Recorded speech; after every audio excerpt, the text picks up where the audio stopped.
কি হয়েছে কার্তিক, পয়সা টয়সা লাগবে নাকি? পয়সা পয়সা আমার লাগবে না, আমি এই কারখানায় থাকবো না, আমাকে ছেড়ে দাও।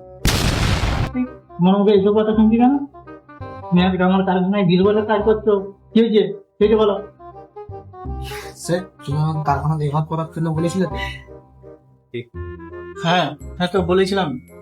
সে কালকে যখন আমি ঢাকায় ঢুকছিলাম, সামো কারখানা বুঝে বুঝে গুলি খাচ্ছি। তাই নাকি? তুমি বারণ করো না? হ্যাঁ সে বারণ করেছিলাম, বারণ করা সত্ত্বেও ওরা ওরা আমাকে একটা এমন জিনিস দেখালো সেটা তোমাকে বলতে পারবো না।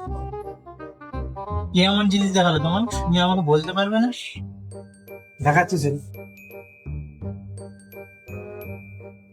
এইটা পিছনে ঘুরে দিয়ে বলি।